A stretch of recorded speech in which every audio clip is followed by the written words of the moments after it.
En el año 47 después de Cristo, el emperador Claudio lidera una formidable campaña para la conquista de Britania. Es el primer intento desde la época de Julio César, 100 años atrás. Enardecidos por ritos sanguinarios y liderados por un carismático guerrero, los habitantes de la isla hostigan a los ejércitos romanos mediante la guerra de guerrillas. Casi 40 años después, en 84 después de Cristo, el emperador Domiciano se enfrenta a los bárbaros en las fronteras y a la traición en el Senado, hasta que una conspiración cambia la historia de Roma y el emperador Trajano termina lo que Domiciano había empezado. El Imperio Romano, las guerras dacias. Roma, año 80 después de Cristo. A finales del primer siglo, el Imperio Romano es sólido, su ejército es poderoso, las victorias militares son frecuentes, el dominio se refuerza.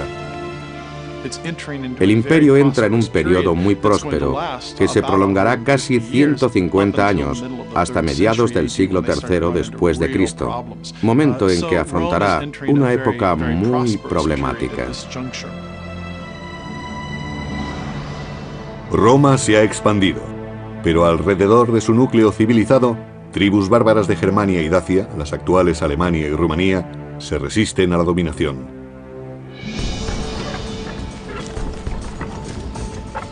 Los más problemáticos son los dacios. Su rey, Decébalo, se dedica a atentar a las tribus vecinas con esclavos y oro, a cambio de aliarse a él contra Roma.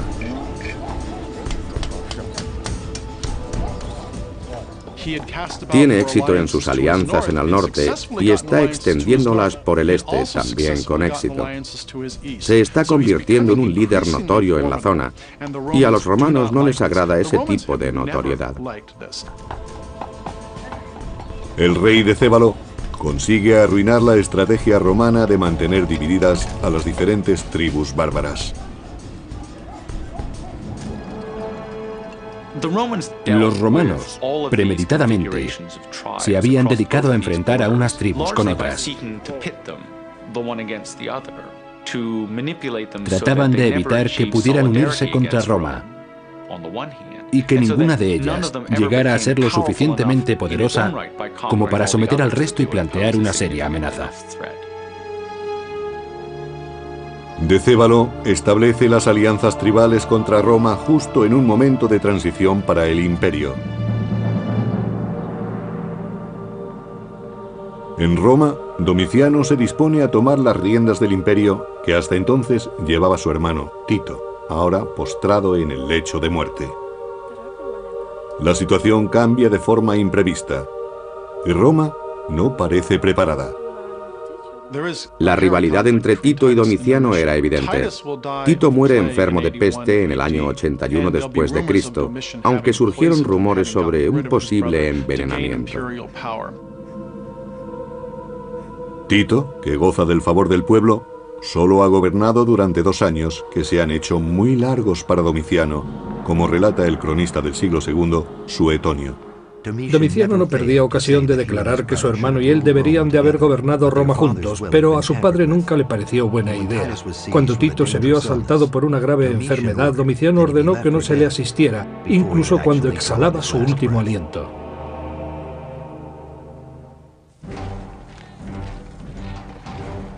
El poder de Roma se basa en la fuerza de su ejército. Para demostrar que su valía es comparable a la de su padre y su hermano, Domiciano deberá conseguir prestigio en el campo de batalla.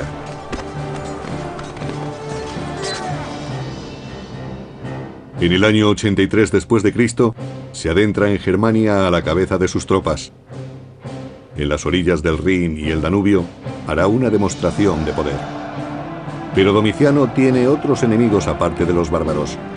Para evitar problemas, coloca a un desconocido al frente del ejército, alguien que nunca supondrá una amenaza directa para su persona, Cornelio Fosco.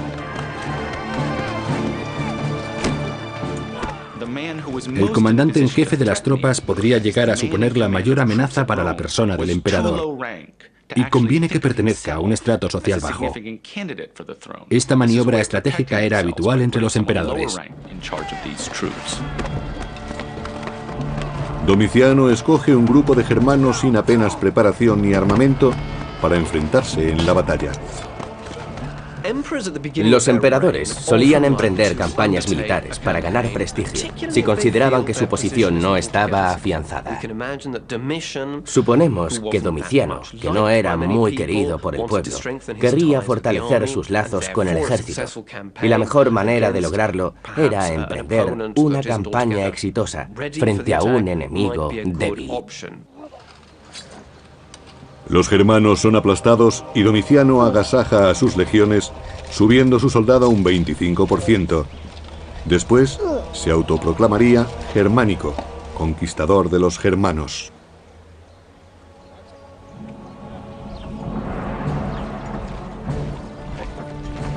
Por aquel entonces, un joven militar llamado Trajano gana cierta reputación en la frontera del Rin, haciendo respetar su autoridad sin recurrir a la fuerza. Es un hombre ambicioso y paciente.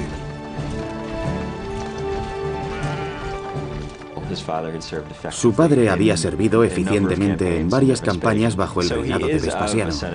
Aunque en su abolengo había senadores y cónsules, Trajano no pertenece a la élite propiamente dicha del Senado romano. Se podría decir que proviene de un entorno humilde. Trajano sirve a Roma a la espera de una oportunidad para hacerse notar ante el nuevo emperador.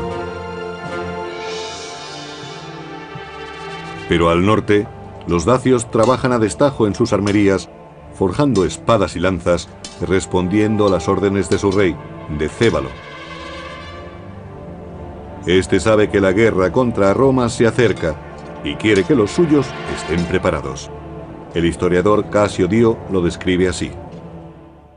Gran conocedor de la guerra, Decébalo sabe cuándo atacar y cuándo retirarse. Es experto en emboscadas y escaramuzas. Sabe cómo alimentar la victoria, pero también sabe asumir la derrota.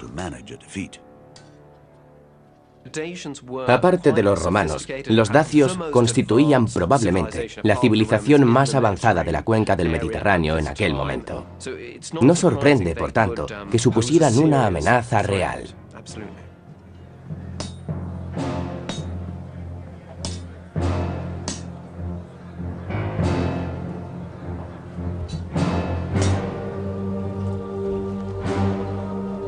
Los dacios se reúnen en torno al hechicero, que purifica las herramientas para practicar un ritual en el que su dios más sagrado, Zalmoxis, les revelará el futuro. El historiador del siglo V a.C., Heródoto, explica: Una vez cada 5 años escogen por votación a uno de entre los suyos y lo envían como emisario ante Zalmoxis, exponiéndole sus necesidades. Si el mensajero muere en el ritual, creen que los dioses se mostrarán favorables. Pero si no muere, culpan al propio mensajero de su destino.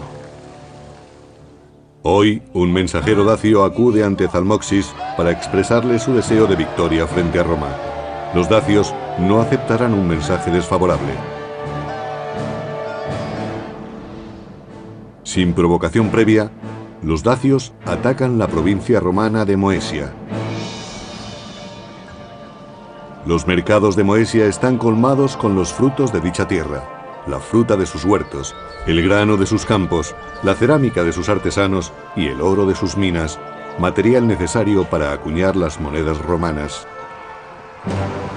Aprovechando la escasa vigilancia en esa parte de la frontera, los dacios se adentran en la provincia tomándola por sorpresa.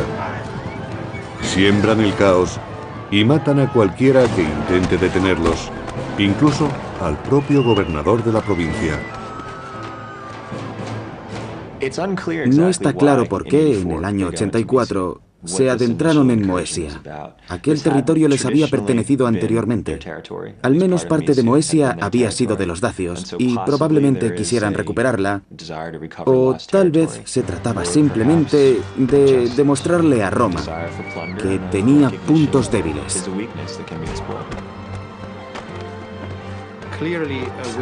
Llevar la guerra a la orilla opuesta del Danubio era una manera de prosperar para un guerrero, y Decébalo había ascendido al poder así.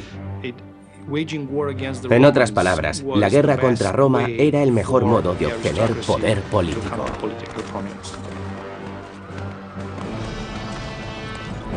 Cuando la frontera se ve atacada, el inexperto emperador reúne a sus tropas contra la amenaza bárbara.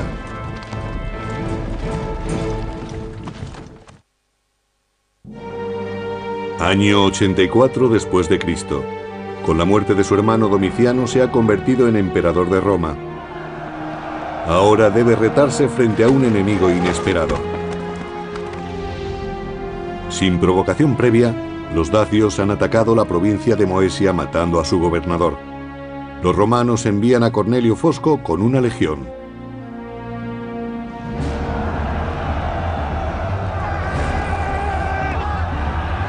Los dacios llegan por todas partes. La incursión en Moesia es más que un simple levantamiento contra Roma. Es una afrenta directa al emperador. El asesinato de un gobernador no puede quedar impune. Lo que hace es poner a Cornelio Fosco al gobierno de la provincia, esperando que domine la situación. Pero a Fosco parece que le gusta tomar riesgos absolutamente innecesarios. Domiciano también se arriesga al nombrar a un hombre que no pertenece a la clase senatorial. Se trata de un desafío al Senado. Las tropas dacias se enfrentan a las de Fosco y las derrotan. Fosco muere, su legión es prácticamente aniquilada y los estandartes tomados. Es un golpe muy duro para los romanos.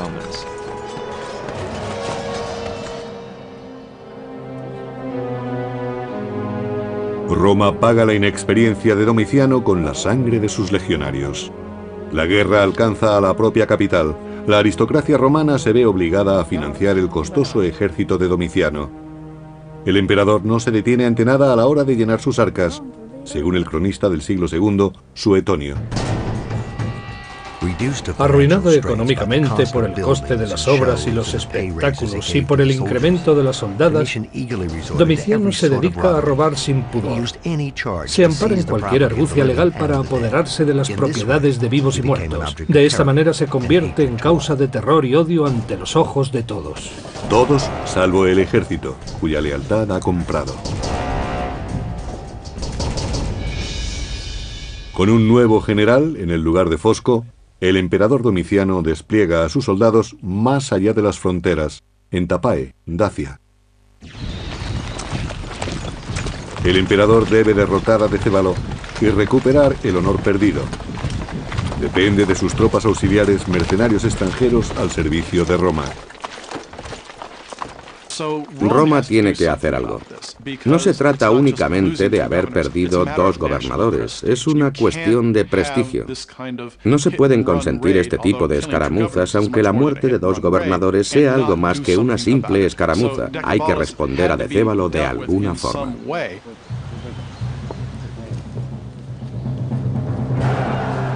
Ahora que se enfrentan de nuevo, Roma está determinada a solucionar el problema de una vez por todas.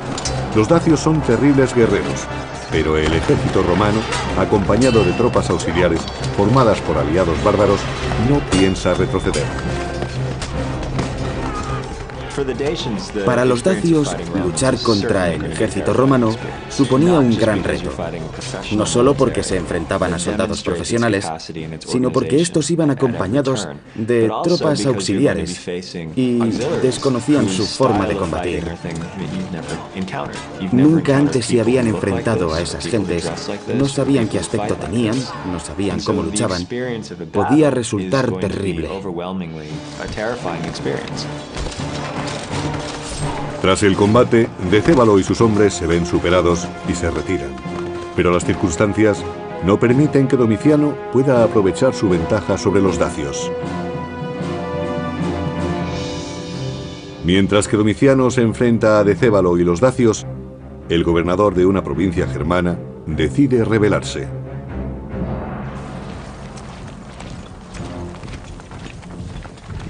Domiciano envía al joven y leal Trajano para restaurar el orden. La revuelta es aplastada y el cabecilla rebelde capturado. El problema interno al que se enfrentó Domiciano en el año 89 aparentemente estuvo motivado por la insatisfacción de uno de sus comandantes y sus legiones. El general Saturnino intentó proclamarse emperador aprovechando la coyuntura de las guerras dacias. Trajano sofoca el levantamiento de Saturnino y se gana la estima del emperador. Como recompensa, Domiciano le nombra cónsul en el año 91 y al parecer le concede el gobierno de 2 puestos militares en la frontera, lo cual conlleva una enorme responsabilidad.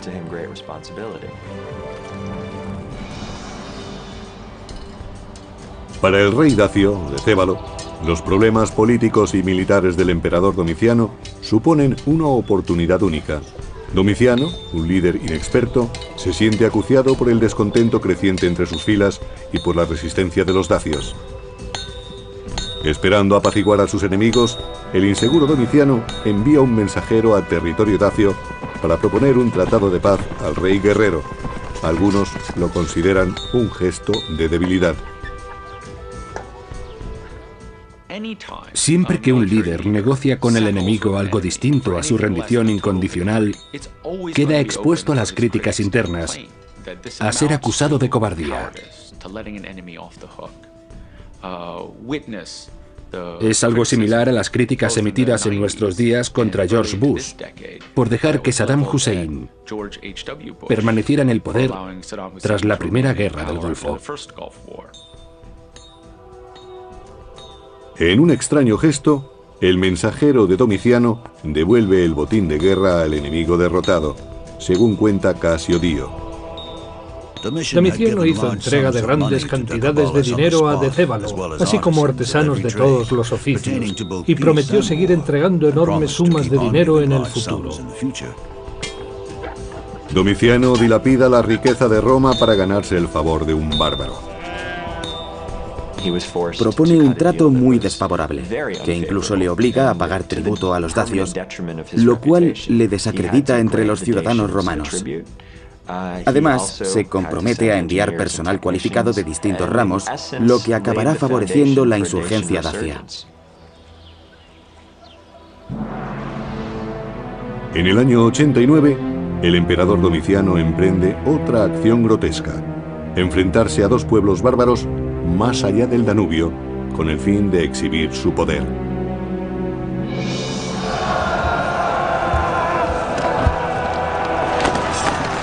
Pero subestima al enemigo y escatima tropas.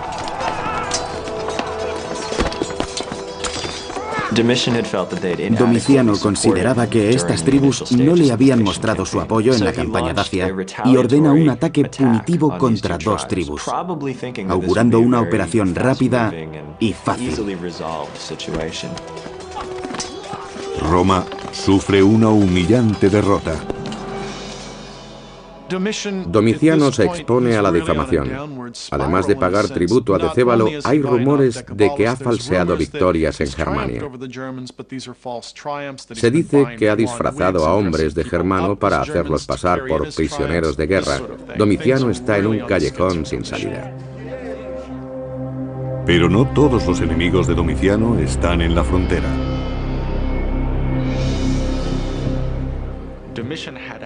Domiciano tenía por costumbre eliminar a sus rivales políticos y en momentos de crisis destapaba supuestas conspiraciones en el Senado y practicaba purgas entre los senadores. En el año 93, Domiciano se autoproclama Dominus et Deus, Dios y Señor. Se ha convertido en un ser impredecible, vengativo y peligroso. Sus allegados vivían bajo una amenaza constante. Sospechaba que alguien lo asesinaría si él no lo hacía antes.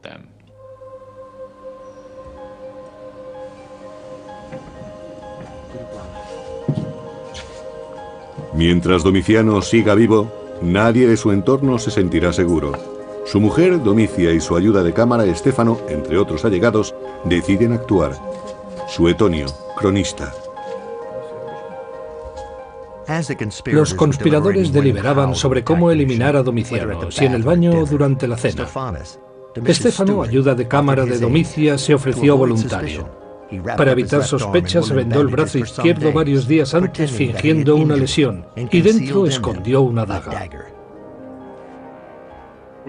Fue asesinado el 18 de septiembre del año 96 después de Cristo.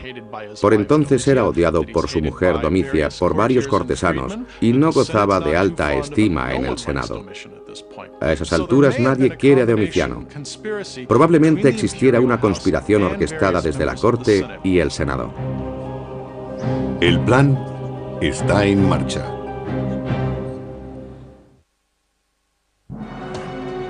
Considerando que no ha de responder ante nadie, el emperador Domiciano se ha ganado el odio de todos. Ha soliviantado a los aliados de Roma y ha dilapidado su riqueza creándose enemigos.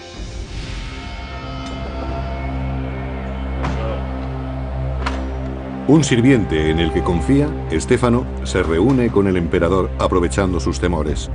Nos lo cuenta el cronista Suetonio. Estéfano pide audiencia al emperador pretendiendo revelar una conspiración contra él. Le entrega un rollo con pruebas falsas y le apuñala mientras lo lee.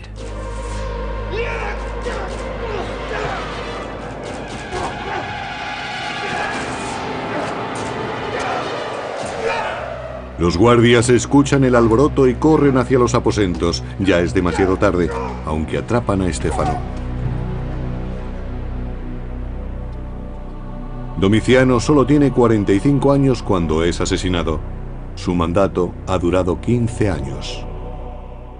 El asesinato de Domiciano es la culminación de un plan urdido, al menos al principio, en su propia casa. Es asesinado en sus estancias privadas. Parece un caso de fácil resolución, pero hay razones para pensar que hubo más partes interesadas.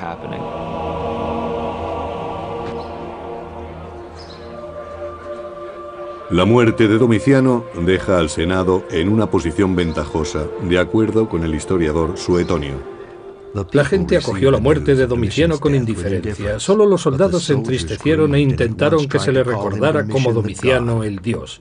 Los senadores estaban tan entusiasmados que les faltó tiempo para insultar al emperador muerto, derribando sus estatuas, borrando su nombre de las estelas y destrozando sus representaciones.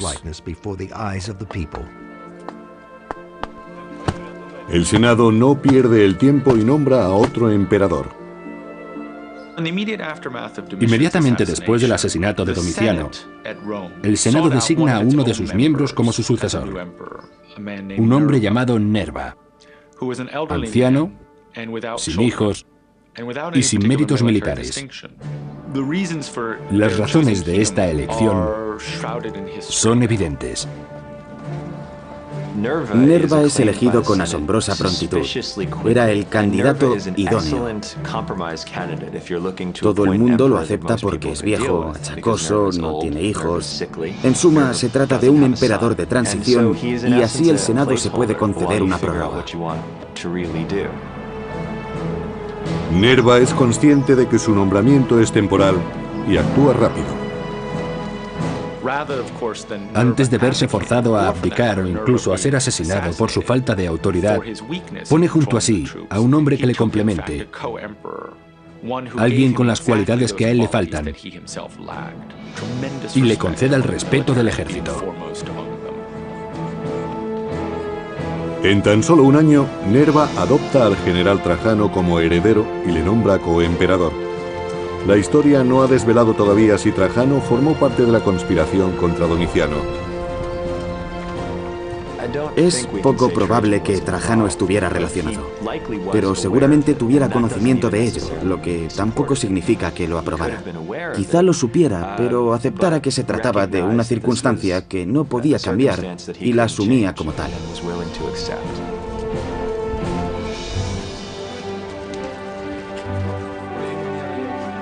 En el año 98 después de Cristo, Trajano, a pie y vestido de civil, se presenta a las puertas de Roma.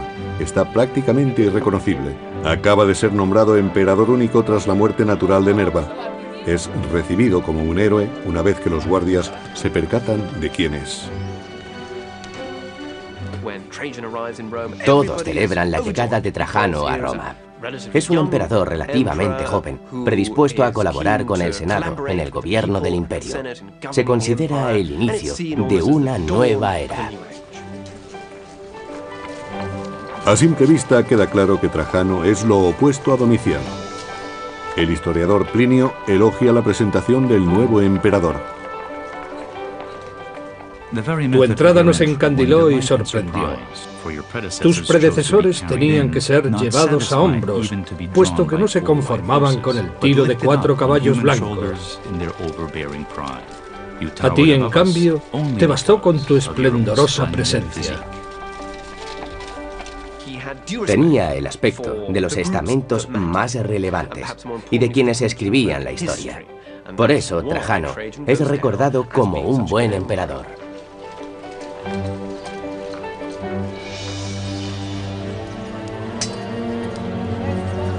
Trajano hereda una Roma humillada y un costoso tratado de paz con los dacios. Gracias a Domiciano, dichos bárbaros reciben arsenales romanos, desertores de las legiones y cada año una gran parte de la riqueza de Roma. Trajano no piensa tolerarlo.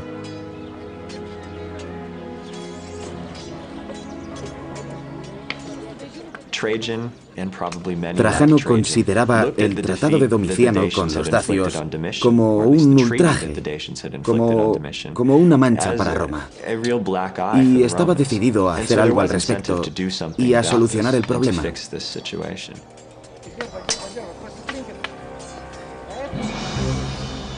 Trajano no permanece mucho tiempo en Roma. Con 9 de sus legiones y tropas auxiliares parte hacia el Danubio con la intención de terminar una empresa inacabada.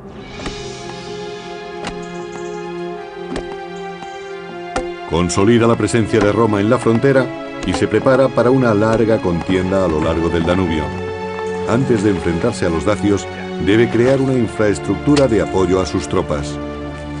Solo entonces, de acuerdo con el historiador Casio Dio, estará preparado para reparar el daño causado por Domiciano y para devolverle a Roma el prestigio perdido. Repasó sus acciones del pasado y se lamentó por la cantidad de dinero que recibían anualmente, y observó que su poder y su orgullo no paraban de crecer. Pero Trajano no solo buscaba venganza. Varios motivos llevaron a Trajano en busca de Decébalo: la venganza y el honor patrio. Quizá también la necesidad de todo nuevo emperador por ganar prestigio y autoridad para afianzar su posición. Supongo que fue un poco de todo. La campaña requiere un esfuerzo enorme. Trajano dedica todo un año a construir fuertes, carreteras y puentes. Era una zona de difícil acceso para los romanos, y había que realizar muchas obras de ingeniería, simplemente para cruzar el Danubio, de orillas muy accidentadas. En el año 101 después de Cristo, Trajano está preparado. El prestigio militar de Trajano le precede, y Decébalo pretende que no saque partido de ello. Para evitar que el tesoro dacio caiga en manos romanas, decide enterrarlo en un lugar tan solo conocido por él y por su hombre de confianza, Vicilis. Dacia era una región bastante rica, por tanto muy tentadora para Roma. Los recursos naturales de la zona hacían que la campaña, si no resultaba provechosa, al menos pudiera mantenerse por sí sola. Y si consideramos que Trajano tenía grandes ambiciones de conquista y también grandes ambiciones personales, es lógico que se fijara en Dacia.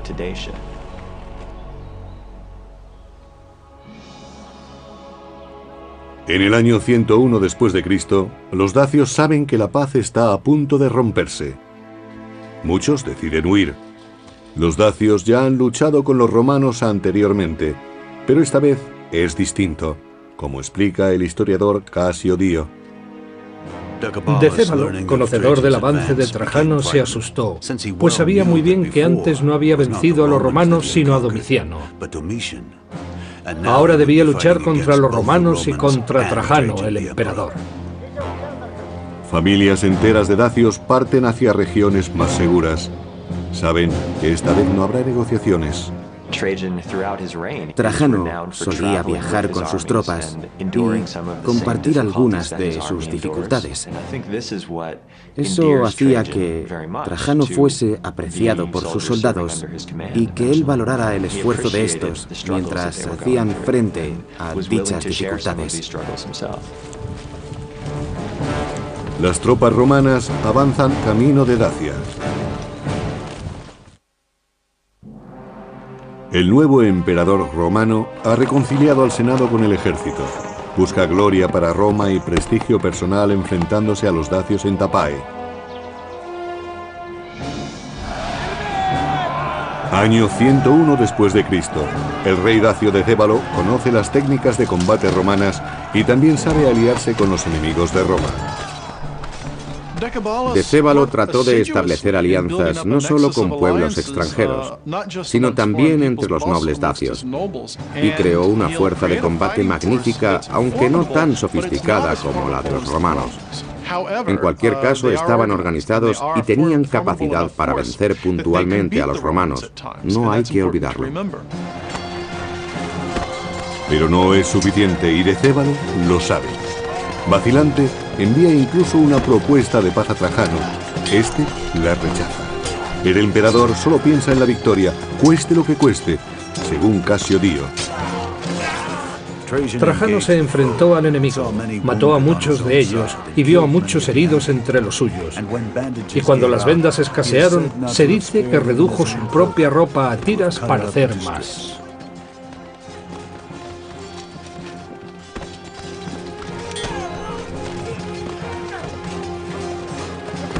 Un guerrero dacio siempre preferirá morir a ser capturado. Tratan a los prisioneros con extrema crueldad. Son entregados a las mujeres dacias para ser humillados, torturados y finalmente asesinados.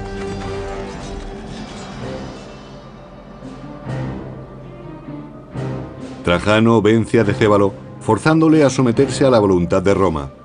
Deberá devolver todo lo que ha conseguido de los anteriores tratados y jurar obediencia. Casio Dio lo recuerda. Decébalo se comprometió a regañadientes a entregar las armas, a devolver a los desertores, a derribar los fuertes, a retirarse de territorio ocupado y más aún, a aceptar a los amigos y a los enemigos de Roma. Tras su victoria, Trajano ha convertido un fiero adversario en aliado y puede volver a Roma con orgullo. Pero el tratado no tiene el efecto deseado y no apaga la sed de sangre de Decébalo, que conoce la tecnología bélica romana y cree poder contrarrestarla.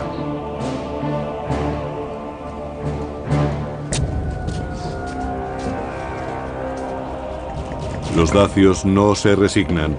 Despojados del armamento romano, han empezado a construir el suyo propio. Con armas y tropas renovadas, expanden su territorio desafiando a Roma. No está muy claro por qué Decébalo decidió romper el tratado. Probablemente Decébalo estaba convencido de que una nueva guerra contra Roma era inevitable. La región no era suficientemente grande para los dos, y por tanto dedujo que debía atacar primero. Volvió a acoger desertores, realizó algunos movimientos estratégicos y pensó que tal vez podría tomar la iniciativa y acelerar el enfrentamiento con Trajano, que sin duda no lo eludiría. Decébalo reconstruye su maquinaria de guerra en Dacia y Trajano parte en su busca desde la península itálica. Mientras que Decébalo confía en la fuerza, Trajano opta por la diplomacia. Tienta a los Quadi, a los Marcomanni y a otros pueblos afines a los dacios, pero atraídos por las riquezas romanas. Al tenerlos como aliados, Trajano merma el poder militar de Decébalo. Si los dacios quieren guerra, deberán luchar solos. Trajano respondió a las provocaciones de Decébalo entablando conversaciones con casi todos los pueblos que habitaban las regiones cercanas a Dacia. Decébalo está desesperado y sus aliados empiezan a vacilar. Quieren abandonarle y se acercan poco a poco a los romanos.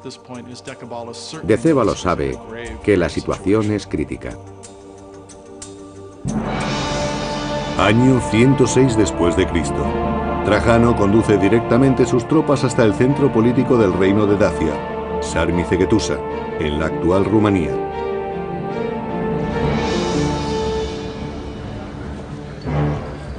En el interior de la ciudad fortificada, los dacios se preparan para el sitio.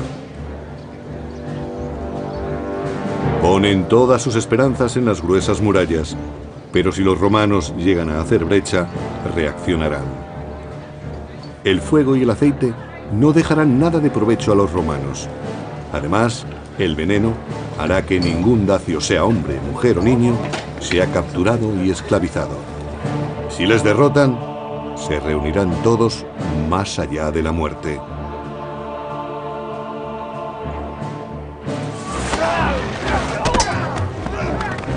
En el camino hacia la capital dacia, Trajano acomete numerosos enfrentamientos.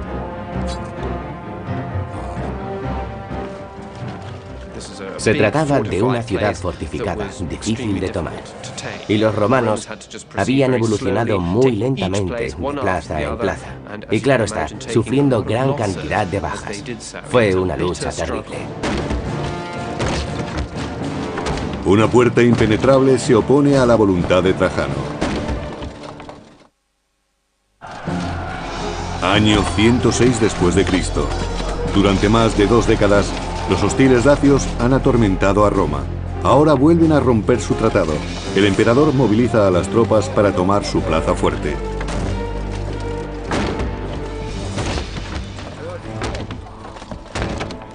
Los dacios han combatido ferozmente para mantener a los romanos lejos de Sarmizagetusa. Aunque el armamento de los dacios no fuera tan sofisticado, combatían en su tierra y ocupaban posiciones estratégicas. La capital era una fortaleza y no debía resultar fácil conquistarla.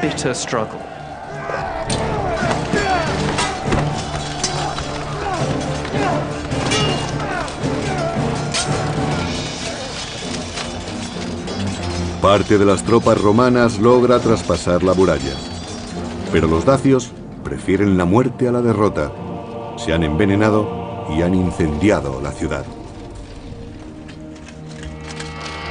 Decébalo, rodeado por soldados romanos, no se dejará coger con vida.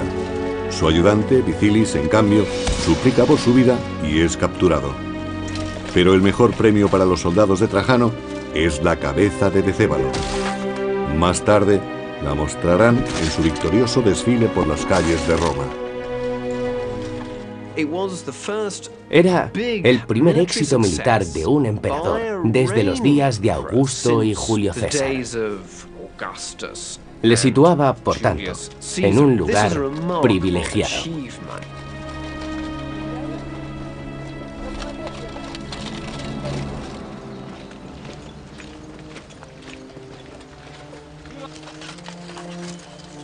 La victoria también aporta beneficios materiales. Vicilis conduce a los soldados romanos hasta el tesoro del rey. La suma de oro que Trajano recibió o tomó durante la conquista de Dacia fue enorme. Había sido escondida por los dacios en el lecho de un río. Estas riquezas, junto con las extraídas de minas de Dacia, llenaron las arcas de Roma. Según las crónicas, Roma recuperó 225 toneladas de oro, 500 toneladas de plata y 50.000 esclavos. El oro y la plata del botín tomado a los dacios se empleó para financiar una formidable campaña de obras públicas, a un nivel nunca antes visto en Roma.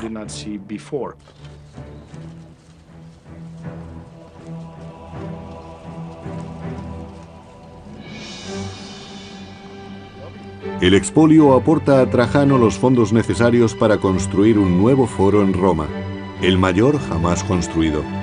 Aunque solo se ha conservado hasta hoy la columna central, debió ser majestuoso. Esta impresionante pieza llamada Columna de Trajano ofrece una representación gráfica de las guerras dacias que devolvieron a Roma su gloria. La columna de Trajano mide 30 metros de altura y muestra 155 escenas de la guerra contra los dacios. Por supuesto, no se trata de una recopilación pormenorizada, son las escenas más representativas. Podemos ver representados a distintos pueblos bárbaros, pero lo más significativo es el triunfal avance de los romanos y sus dos grandes victorias bélicas. La columna es un monumento propagandístico. Primero, es una gran obra de ingeniería y, por otra parte, es un símbolo del poder militar que Trajano devolvió a Roma. El inmenso botín de guerra y el triunfo en la batalla alimentarán las ansias de poder de Trajano. Su época está marcada por las conquistas y una década después de las guerras dacias emprende una ambiciosa campaña en Partia, en lo que hoy es Irak.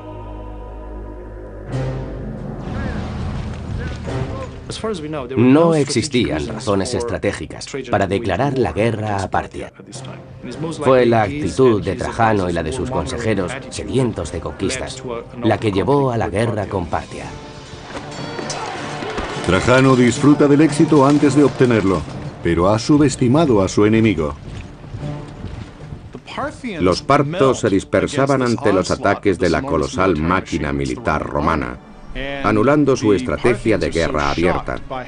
De esa forma los mantuvieron en alerta durante todo un año.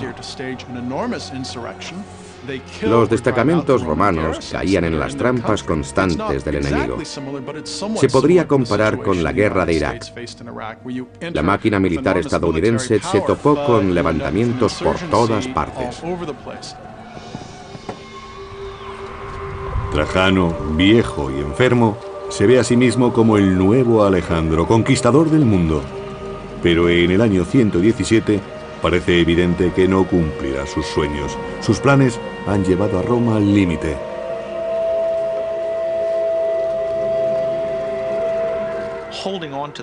Ocupar territorios tan hostiles es muy difícil.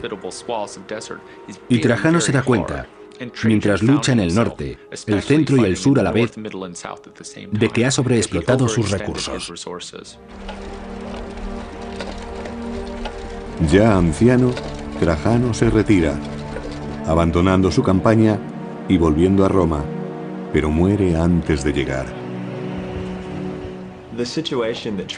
La situación en la que Trajano se encuentra antes de abandonar su campaña es similar a la de Estados Unidos y sus aliados hoy en día, en la misma zona del mundo, con las mismas defensas porosas, las mismas fronteras naturales y el mismo deseo de acelerar un proceso que debía haberse planteado con más previsión, con un plan para ganar la guerra, pero sin planes para organizar el territorio una vez acabados los combates.